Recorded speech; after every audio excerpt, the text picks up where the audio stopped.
É, é correto dizer que o psicólogo ele vai tratar mais das questões emocionais, sentimentais do paciente, enquanto o psiquiatra ele trata mais de transtorno, mais da parte clínica, de alguma questão clínica desse paciente? Mais ou menos. Na verdade, eu indico terapia para todo mundo. Terapia pode ajudar a pessoa mais feliz e bem resolvida do mundo. Essa pessoa pode ter alguma disfuncionalidade, alguma questão comportamental que ela gostaria que resolvesse. Um bom psicólogo, ele sabe identificar quando o paciente precisa de um tratamento além da terapia. E é muito comum mesmo, que o paciente passe a aproveitar mais da terapia com o tratamento medicamentoso. Por exemplo, uma pessoa está num transtorno misto, ansioso e depressivo. E ela não consegue absorver e digerir muito o que ela está trabalhando ali na terapia. Muitas vezes ela não vai conseguir. E o resultado da terapia pode ser um resultado um pouco a longo prazo, não é imediato. E isso é um problema agora nessa fase do imediatismo que a gente vive, né? A gente quer tudo para ontem, né? A gente quer um sanduíche, a gente pede no iFood e já consegue rapidamente. Mas a gente quer uma melhora mental, quer se sentir mais confortável, não é assim que funciona. Na terapia acaba demorando um pouco mais. O psicólogo pode identificar e indicar, orientar uma consulta com a psiquiatria. E em várias situações, o tratamento da psiquiatria realmente acelera o processo de melhora e facilita a terapia. E o bom psiquiatra, ele sabe identificar quando um paciente não precisa da medicação. Então, na verdade, é muito comum do paciente chegar na consulta da psiquiatria e a gente explicar para ele, olha, no seu caso, observo que você tem sim, se você veio aqui na minha consulta, porque provavelmente algum sofrimento, algum prejuízo você deve estar tendo.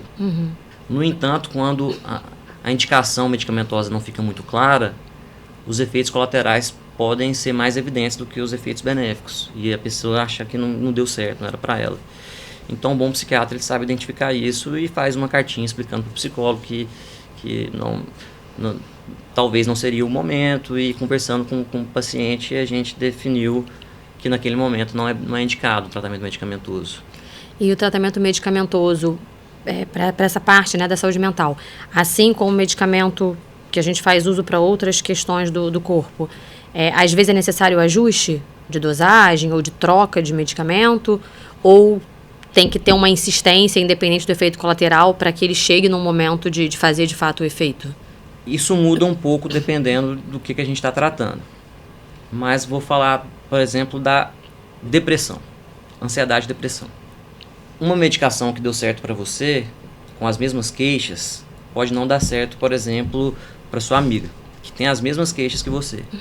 Então, a gente tem uma certa maneira de identificar uma melhor escolha da medicação para tentar acertar, ter uma maior assertividade. Mas não é sempre que a gente acerta uma medicação que vai resultar numa melhora importante e rápida com aquela pessoa. Em alguns transtornos, inclusive durante a residência, a gente fala que o terceiro psiquiatra é que vai resolver. Porque a pessoa chega no primeiro psiquiatra, né, o psiquiatra tenta investigar da melhor forma e escolhe uma medicação, e essa pessoa pode ter alguns efeitos colaterais, ou essa pessoa pode não ter uma melhora esperada, e aí ela vai para outro psiquiatra, aí muda a medicação, pode não ter uma melhora, um efeito esperado, e aí o terceiro ele vai aceitar, ele vai acertar porque ele viu que não deu certo. Já foi ele para exclusão, né? O que não funcionou e fica mais fácil acertar. Mas, por exemplo, a gente consegue ter um certo caminho. A gente olha a história familiar, então a gente vai tratar depressão, ansiedade, a gente pergunta, alguém da sua família também trata? Aí fala assim, não, minha mãe trata. E deu certo para ela, qual medicação ela usa? Pode ser que tem maior chance de uma medicação que sua mãe usa e deu certo para ela e tem uma grande chance de dar certo para você também. Mas também tem a questão da dose. Antes da gente desistir de uma medicação, a gente tem que colocar na dose adequada. Então, o fluxo, como que o livro recomenda a questão da medicação. Então, o paciente chega lá, vamos supor que ele tem uma indicação de iniciar o tratamento para ansiedade e depressão. A gente escolhe uma medicação, vem o retorno, a gente avalia, teve alguns efeitos colaterais importantes, se teve uma melhora. Para ansiedade e depressão, a gente fala assim, olha, mais ou menos de 4 a 6 semanas para você ter o resultado esperado da medicação. E aí a gente avalia. Teve uma melhora substancial, a gente mantém a dose. Teve uma melhora parcial, normalmente a gente aumenta a dose da medicação.